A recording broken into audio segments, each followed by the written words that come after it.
True News, the only newscast reporting the countdown to the second coming of Jesus Christ. And now for the most powerful hour on radio, here is End Time Newsman, Rick Wiles. Now, looking back on 2012, I can point to a specific date when this ministry changed and our audience size exploded with new listeners. It was March 27, 2012. My guest was the pastor of a small church in Ohio. His name is T.D. Hale.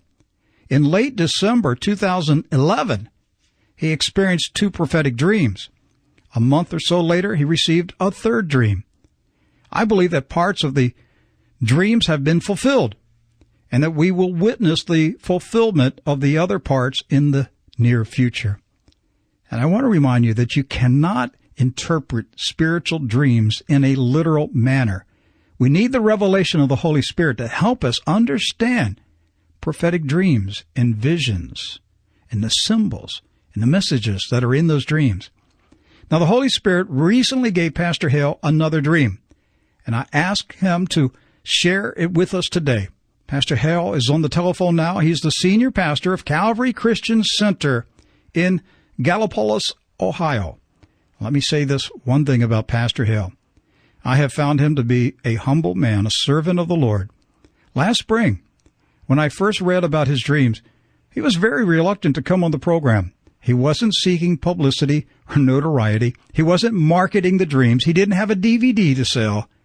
He prayed several weeks until he knew the Holy Spirit wanted him to share the warning on True News. And I really appreciate that spirit. Now, he was scheduled to be on True News in late November 2012, but God gave him another dream the night before the interview. And Pastor Hale asked me to wait until he had time to pray about releasing it to the public. And I think that is evidence of spiritual maturity and wisdom. So I'm very glad that he is with us right now. Pastor Hale, welcome back to True News. Thank you, brother, for having me. It's absolutely an honor to be back on here again with you, Rick. Absolutely.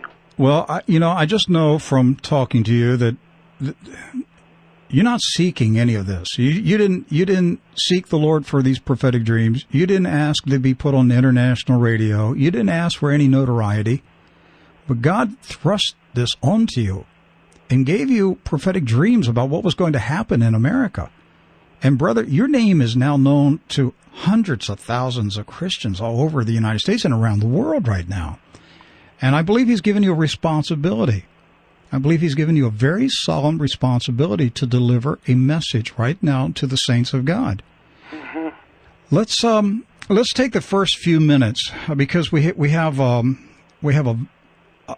new audience that's listening, both on the internet and on shortwave radio. But we also have a new audience in Dallas, Fort Worth, on AM 1480, all through the Metroplex and Central Texas and Southwestern Oklahoma. So for the benefit of those new listeners who never heard the earlier program, let's take the next several minutes and just recap the key points of the dreams that the Lord gave you on the night of December 28th and 29th, 2011. Let's start with the first one. Okay. All right. Well, I want to say, first of all, that everything that you said prior to this was amazing. We have gone over the morality cliff, and we really, really, really need to start seeking God right now. These dreams begin to come to me, as you've already said, in December of 2011.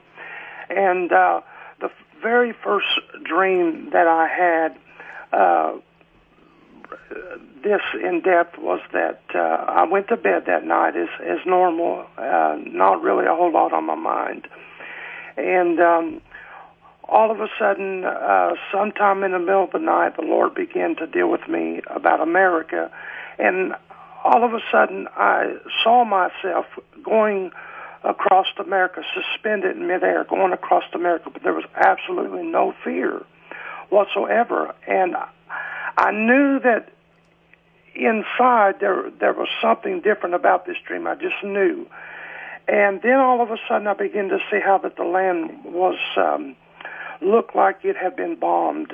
Something had hit it, and it did not look like the same. And I saw, as we had talked before, about how that I saw people standing around their homes. They were weeping, they were crying, holding on to each other, and then the words, and I'll never forget these words.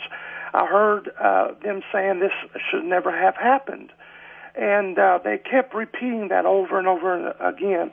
And I knew that destruction of some sort had hit America, and that people were beginning to riot.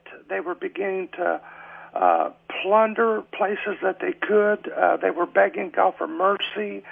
They were running into the stores, grabbing necessities, things that they needed, like water and anything they could get their hand on to sustain them.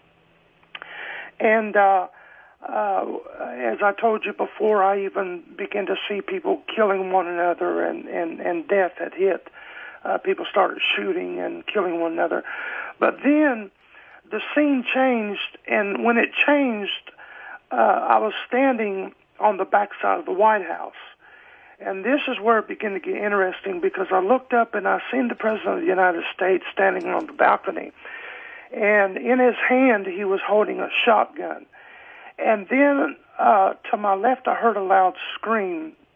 And I turned my head, and when I did, I saw a eagle flying up in the heavens, just absolutely a beautiful sight in the dream.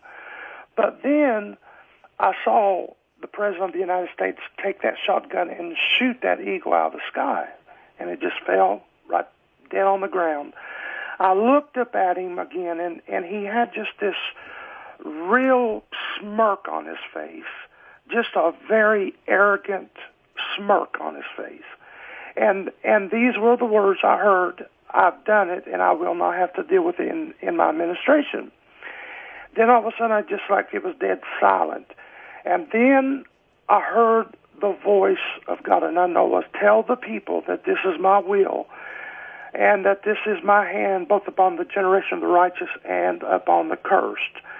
The righteous," he said, "will find their way and know what to do, but the cursed will wander about with no compass." Then I heard the words, "The cup is full." And I believe that's the point that we are now. The cup is full. So then from that point on, I knew that we were coming down to a showdown. I could sense it. It was going to, in the dream, I knew it was going to come between the good and evil, the good versus evil.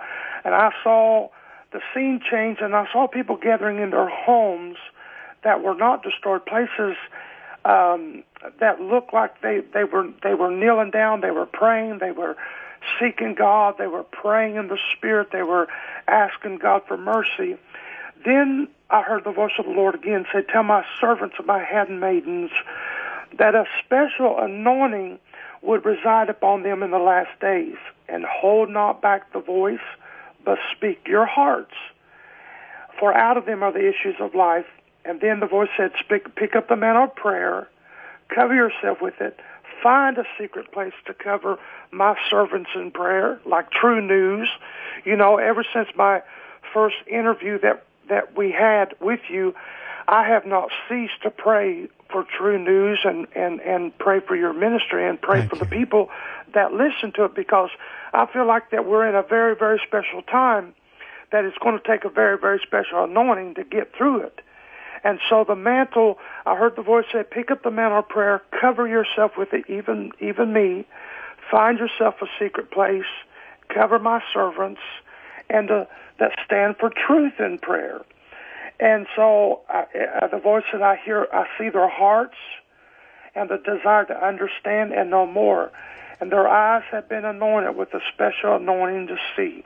Those who are listening to your broadcast, they're going to know the truth. They're going to know what is right and what is wrong and what's being said by these ministries that are out there. And I want to say to your listening audience that if there's anybody out there that should be supported, it is True News, because they absolutely speak the truth without fear or favor. And so The voice said, others are blinded to my word, and all things will be revealed in their due course. And that there would be a supernatural wave of my spirit that would come up on this generation, and the final voices are in the land to speak one last time. And then I heard the final voices are in the land to speak one last time. Yes. God's going to give them a final call. A final call. And, brother, I believe that that's the point that we are right now. True News and others that are speaking the truth, they're in the land. This is the final call.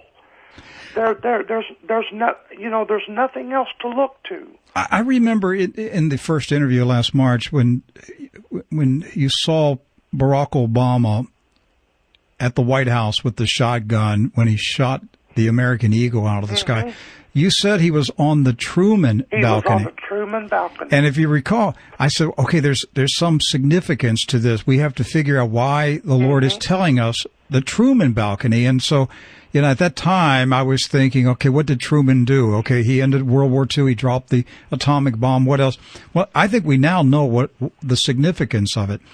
In 1948, Harry Truman was extremely unpopular. Nobody thought he could win re-election. And Harry Truman defeated Governor Dewey in November of 1948. Even the newspapers had gone to press saying Dewey wins the White House. Right. But what we had in November of 2012 was everybody thought Obama cannot win this election, yet he won. I think that's the Truman balcony connection. Yes. And then the other thing I was thinking about today in preparation for this is that Obama shot the American Eagle. That represents the final destruction of the constitutional republic. Absolutely. Now, a day or two ago, in the op-ed page of the New York Times was an editorial written by a, quote, constitutional scholar who said it is time to get rid of the American Constitution. It is standing in the way of progress. Let's get rid of it. And then a couple of weeks ago, Piers Morgan on CNN said the Bible and the Constitution both need to be amended. So, Pastor, I never thought I would hear this kind of talk in America on national television and major newspapers. Get rid of the Constitution. I mean, these are treasonous words. But it is now openly discussed. It is time to get rid of the Constitution. So I think this is part of Obama shooting the eagle out of the sky. Yes, but I didn't know that back then. I mean, I just didn't realize it until here the past year. We're seeing so much going on with him and in the news and what he's doing in Washington and the things that are transpiring. As it was in one of the magazines, he became the first president to, endorse homosexuality and just so many things. I shake my head in disbelief because this is the country that, at one time was a great nation, and my grandfather, in World War II fought for this nation, but it's nothing what my grandfather fought. And I almost want to cry when I talk about it. Because, that's right. I knew that there was a change in 9/11 when 9/11 happened and things began to change. I knew that there was a shifting going on. And for these men to stand on national television and trample the Constitution and trample these things, our liberties, and that is what that eagle, represented. And he has done that. He has killed it, and he's, it goes into the dream I had in November. We'll talk about it. Yes, and I want to say this to just a handful of listeners that have sent me some letters and emails saying, well, Rick, you and T.D. Hale were completely wrong. None of this stuff happened. Are you going to apologize on the air? What are you talking about? These dreams are being fulfilled right in front of our eyes. I can't help it if you're spiritually blind. You can't see it. You don't understand it. If you're expecting a literal interpretation of these dreams, it's not going to happen that way. It doesn't happen. Prophetic dreams aren't fulfilled in a literal fashion. There is symbolism in these dreams. Obama's not going to walk out on the Truman balcony with a shotgun and shoot an American eagle. No. Okay? No. Your dream, you talked about a catastrophe, a scorching of the country. That could be, it could be a literal scorching, a literal fire, but it also could be Obama is going to, in a figurative way, burn down what remains of the old America. There you go. There you go. He will scorch the country. Nothing of the old will remain. It will be burned. It doesn't have to be with a physical fire. He is setting on fire the nation right now. Mm-hmm. And if people don't understand how this is taking place, they're going to miss it because they're waiting on some big fireball to come down from the sky and burn the country. No, he's burning the country right now. He's burning it down. He's an arsonist. Obama is an arsonist. He's setting America on fire. He's killing the Constitution. He's destroying the Republic. And one other thing, and I don't think you said this on the first interview, but I know you did in the written version of it, of your dream. You mentioned that you saw the saints, the Christians, after this destruction had taken place. You saw them gathering in homes, and they were having prayer meetings in their homes, praying in the Spirit. They were having Bible studies in their homes, and you said you saw DVDs, CDs, and books, spiritual food they had stored up to listen to and read in a time like this. Yes. The Lord spoke to me about how important it was to have, spiritual food that you can read and study and have before you during these hard times that we're facing.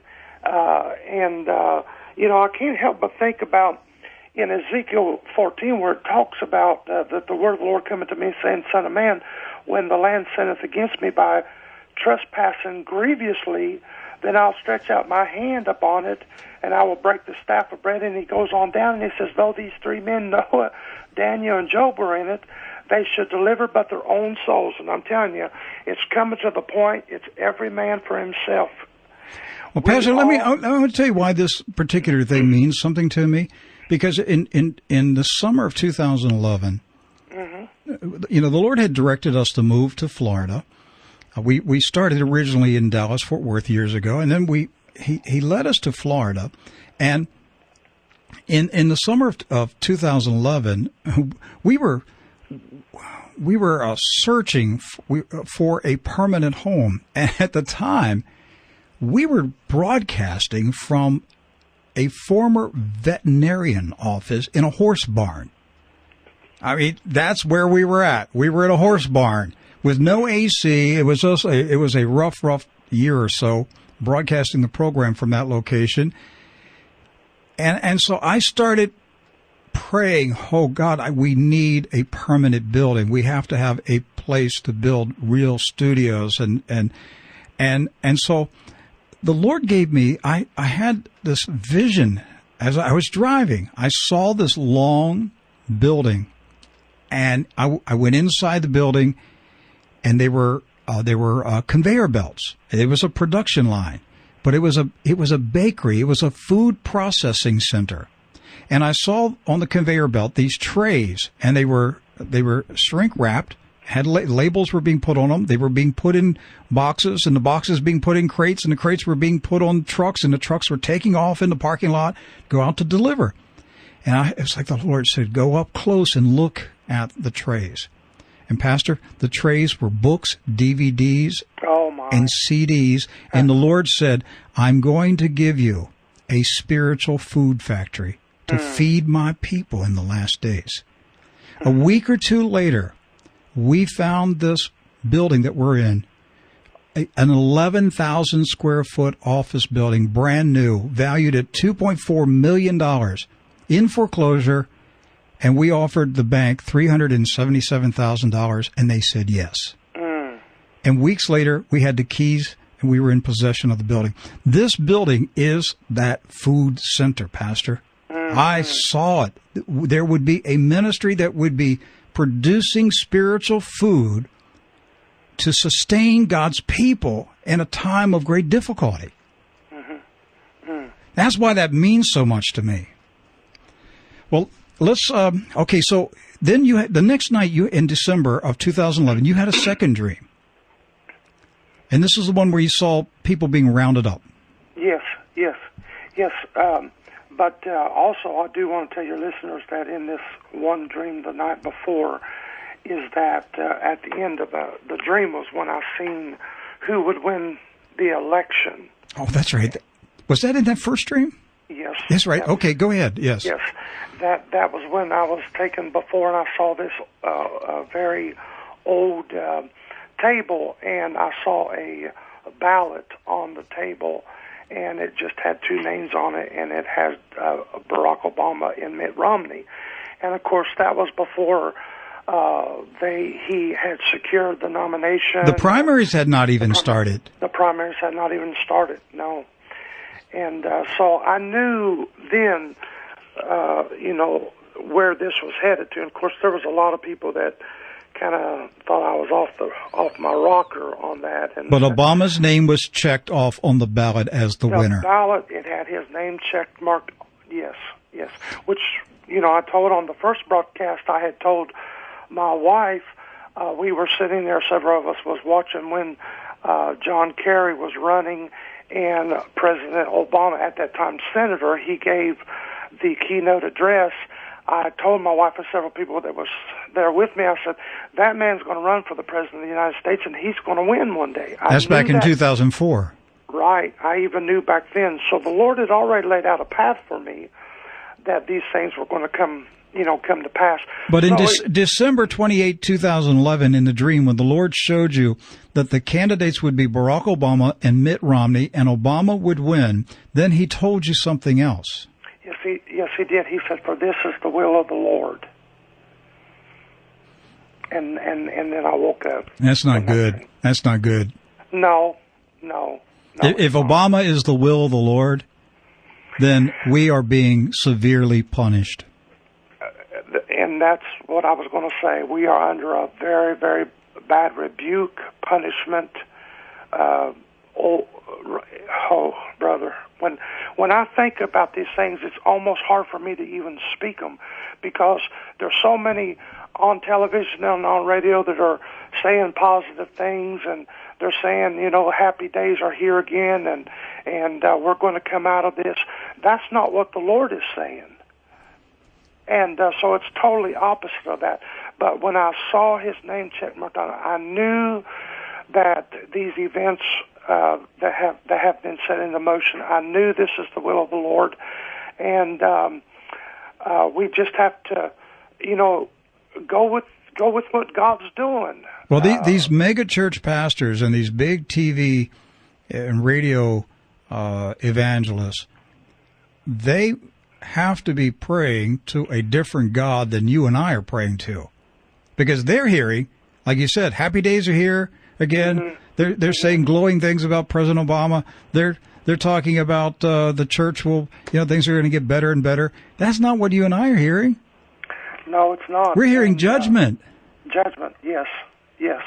And the very last dream, the dream that I had on the 24th, and I would never call names out, but I did see certain prominent ministers. As I was suspended, I went across and I started seeing different churches, and we'll talk about that in a little bit. But they're saying happy days are here again, and they're telling the people that we're going to prosper and come out of it, and everything's going to be back to normal. But that's not what God's saying. That's not what right. The Lord is revealing. Let's move on, because we've got to get to this last dream, but we still have to cover the second dream when the people were taken into captivity. Yeah, this was the very next night.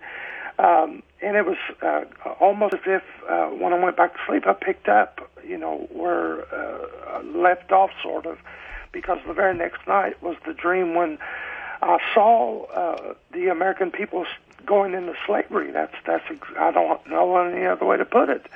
And in this dream, I came into a wooded area, and I saw some people camping, and it was actually two different families. One of them was an older couple, and the other one had children. And they were standing, by their tents. And the people, when I looked at them, they looked like they were very tattered, very, like they'd been there for a while. And they looked like they had not taken a bath or anything. And there was jugs of water that were outside of their tent. They were trying to light a little fire.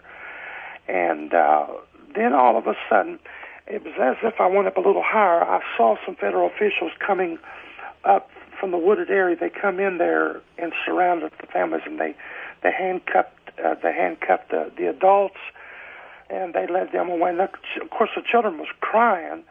Then I saw the two elderly people that were in my dream. I knew it was their parents. That they took them to the car, and I saw the federal agents, and they said when they came in up to the tent, they said, "We're from the United States government. You're under arrest." That's what I heard. And I knew that these people had been running to get away from being arrested. And then the scene changed, and they took them to some kind of a processing place. And I was standing in front of the building, and to me it looked like something that I've seen from the pictures of, from the days of Hitler.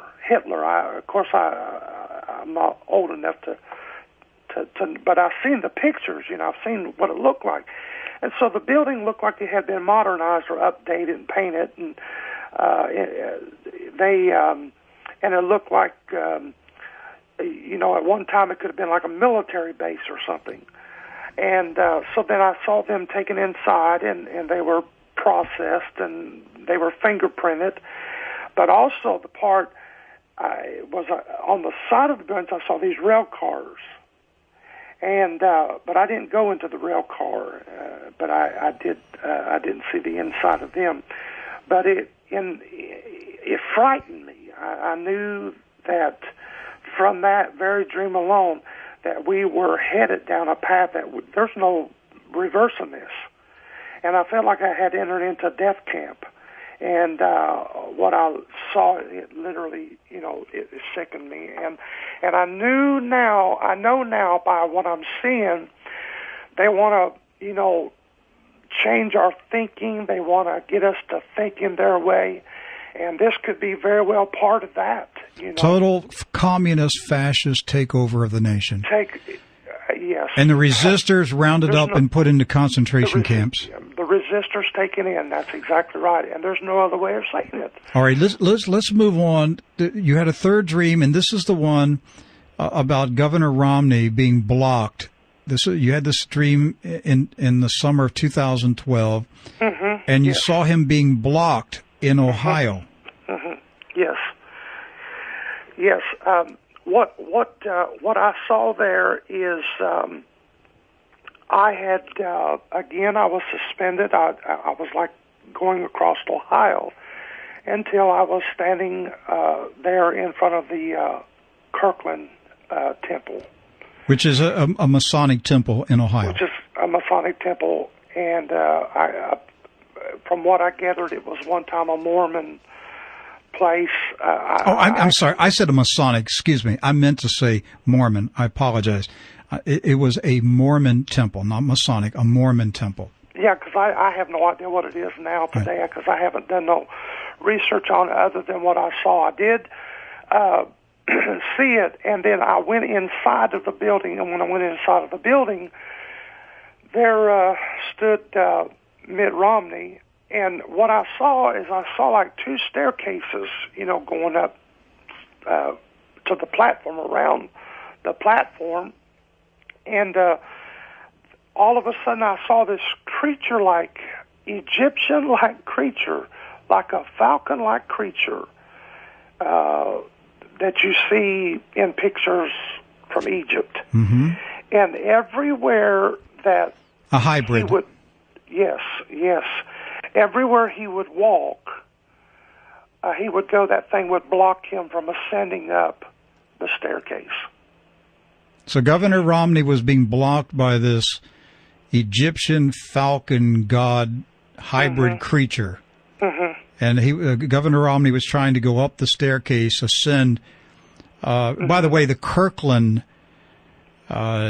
Mormon temple was dedicated to the presidency, but I believe it's the presidency of the Mormon Church. But it's interesting that God showed you that Mormon temple, because Governor Romney was being blocked from ascending to the presidency of the United States. Exactly. In Ohio.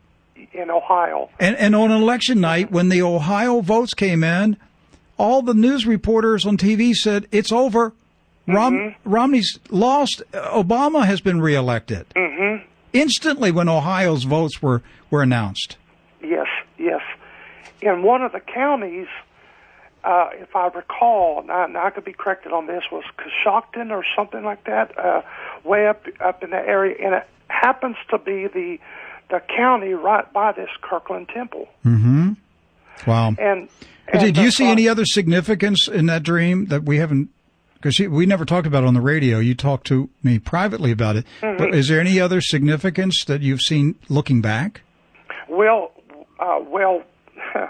my thoughts are that when I saw that pharaoh-like, that Egyptian-like creature, all I could think of when I come out of the dream was, the President of the United States.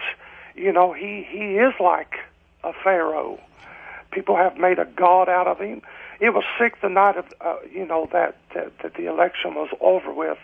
And when he come out, it almost sounded as if the people were worshiping him, and it was amazing.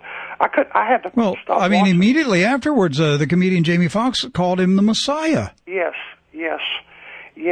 and of course, paintings have been drawn of him like he's the Messiah with a crown of thorns. Well, I said throughout 2012, Obama will be America's Pharaoh. He will be an evil taskmaster, a cruel, evil taskmaster. Mm-hmm. Now, we only have about 15 minutes. Let's go into this last dream that you had November 24. Mm-hmm. Okay, yeah. This was in November. And what happened is in this dream, I was immediately taken into the Oval Office. I was standing inside the Oval Office, actually looking at the President of the United States. He was behind the desk, standing behind the desk. And when I stood in front of him, all of a sudden I heard a voice, and I know it was the voice of God, but I heard the voice say, "Weep and howl for the misery that shall come shortly." And then all of a sudden I turned, and when I turned, there on the floor of the Oval Office was that eagle that I saw him shot back in December of 2011. And I seen him walk behind the desk with that same smirk, that same arrogant smirk on his face that he had on the Truman balcony when he was standing up there. He comes out from behind the desk, and he walks over to the eagle, and he puts his foot on the neck of the eagle. Then at this point, he bends down and takes it by its head, and then he twisted it 3 times until the head of the eagle come off of its body. Then, at that point, then I heard the voice say, "The spirit of Rehoboam." Now, let me tell you, I had to go back and start searching this guy out, which, you already know. But I thought what was interesting about Rehoboam in the Bible is that, first of all, he was the successor, of course, of Solomon on the throne, but his name means he enlarges the people. And automatically when I saw it, I thought, big government. Spin, spin, spin. So he was a successor of Solomon, and he was, young when he was put on the throne, and although he was acknowledged as the rightful heir to the throne, yet there was a strongly felt desire to modify the character of the government.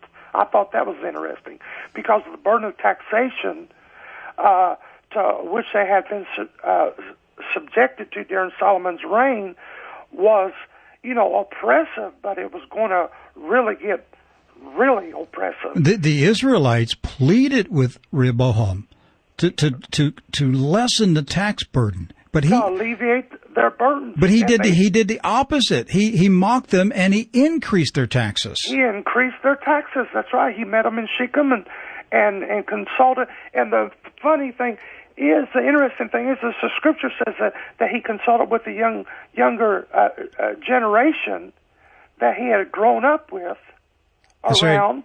He discounted. He would not listen to the advice of the older people. He would not listen to the advice of the elders.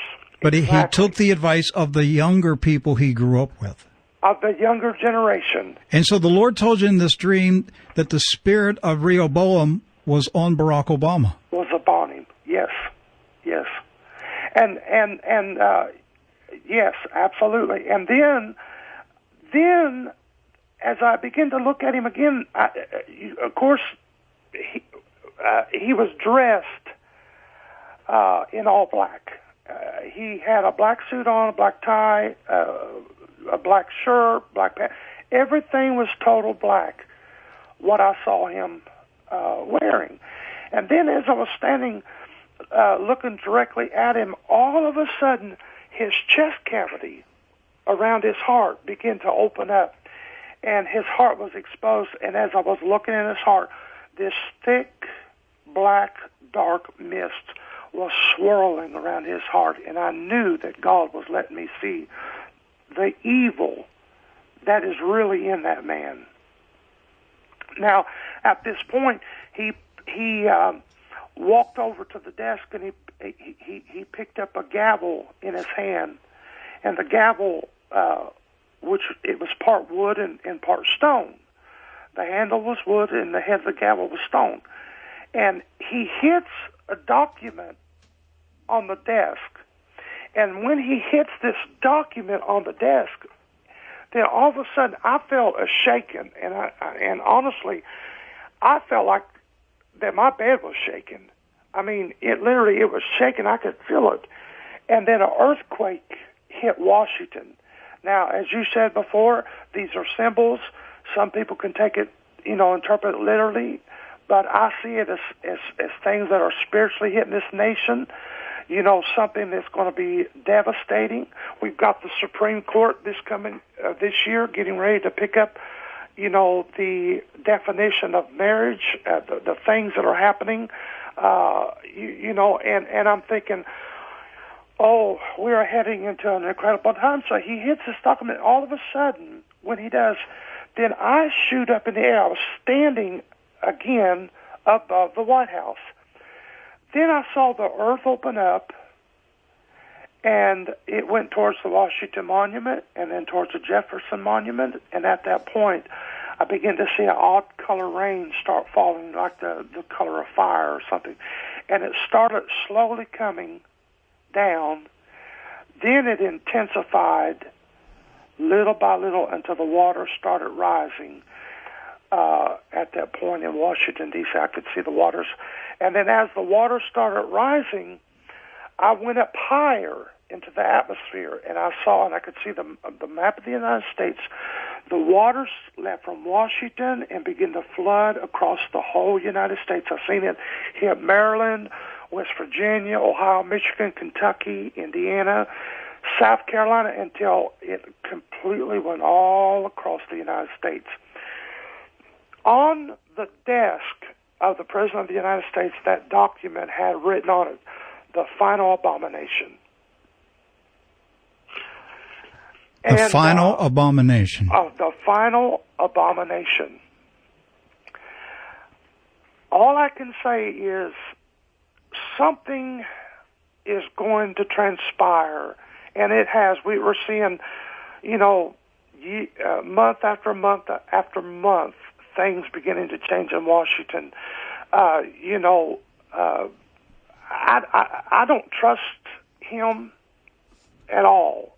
There's a darkness about him. There's a darkness around his heart. And I pray that God will open, President Benjamin, Prime Minister Netanyahu's, eyes and let him see this man. He's as evil as Adolf Hitler. He is, brother, that is absolutely the truth. He's a madman. He's a demoniac. We are seeing the events of 1933 happening all over again. And he is a madman. And people need to wake up. I feel right now, I'm just trembling all over me right now talking about this, because the man has an evil heart, and the final abomination was on this document, and I began to hear screams across the nation. People are sitting around thinking everything this man's going to do is for our betterment, is to help us and to help us have a better life. And we're hearing all these people that are saying, "Oh, I'm going to, get a higher paying job," and they don't realize what's about to happen. They have no idea that God is about ready to lower His hand on this nation. What were the people screaming? They were screaming. They began to scream across the nation, and all I could hear is as if it was a mournful sound. It was as if a great loss. Like something had happened that had exactly a great loss. When someone, it was the same thing as if you went into a funeral home when somebody had passed away, mm-hmm. and you were very close to them. It was that kind of mournful sound. And even in my dream, even in my thoughts, I thought of the days of Noah and what it must have felt like for the people to be on the outside of the ark when the flood came. But they couldn't get in. They had not listened to the voice of Noah or the voice of God that God gave, that God had spoke. And this is the thing. God is speaking one last time. He's speaking through True News. He's speaking through you. He's speaking through me and some other ministers that I know. God is speaking. Pastor, we've got about 5 minutes. Tell us, I know this, you got to come back for another program. We have barely even touched this subject. You also saw beams of light coming out of the floodwaters. Yes, I'll say this as I was in the air. I'm going to try to explain this the best I can in the short time I have. But I saw America in this state of being covered with these floodwaters.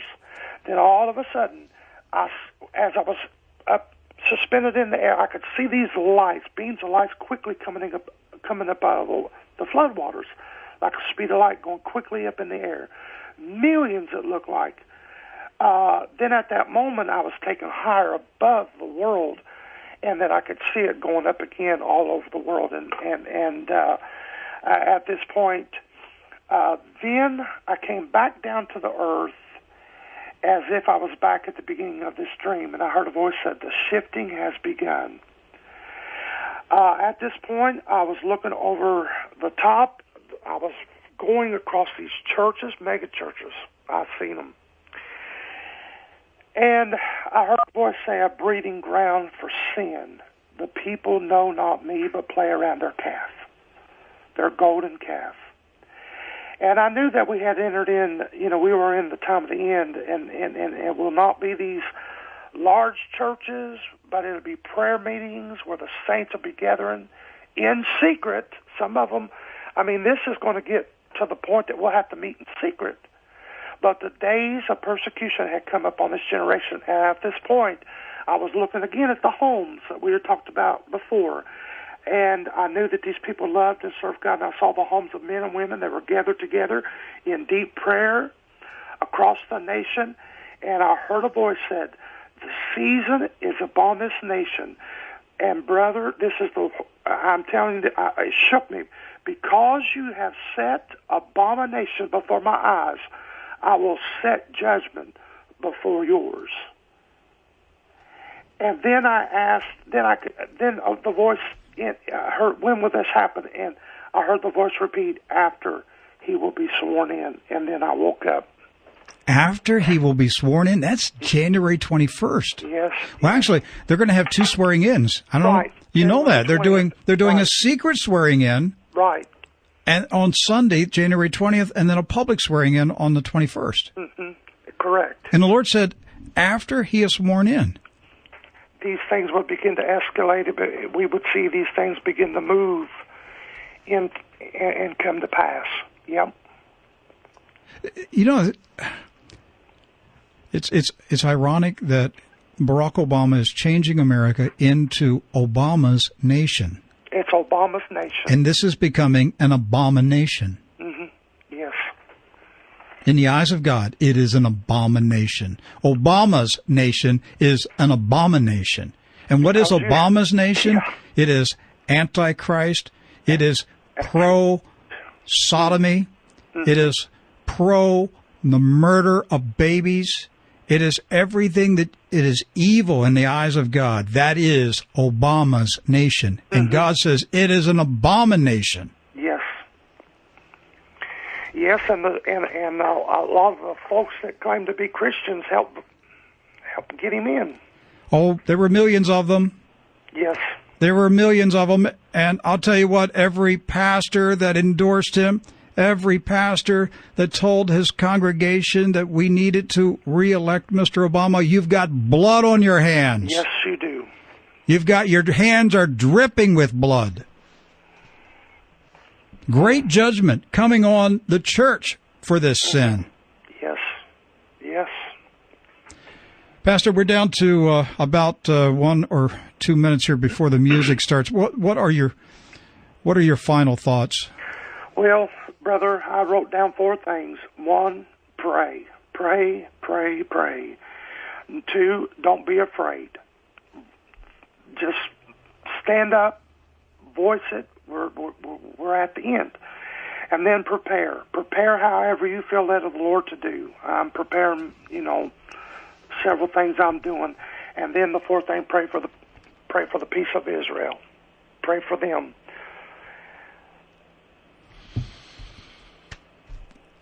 The thing that I am telling our audience is get your heart right with God. Get your heart right. Pray. I can't guarantee anybody anymore that all of us are going to get through this without being physically impacted. Some of us may lose our lives. Yes. But we need to be right with God. Yes. We need to be right with God 24/7. And you can't afford to have sin in your life anymore. You can't afford to be crosswise with your family, with people at work, with people at church, having bitterness and unforgiveness and anger, and you can't afford to play around with sin anymore. This is a time of judgment, and the judgment will be swift, and it will be powerful, and it will come unexpectedly. And all I can tell you is live right for God. I've gotten over my fear of going through this. I've wrestled with a lot of this. I've gotten over my fear, and I'm living every day as close to God as I can possibly live. And that's my advice to you. On behalf of Pastor T.D. Hale, I'm Rick Wiles. You've been listening to True News. Spread this program to everybody you know and tell them to listen to this edition of True News.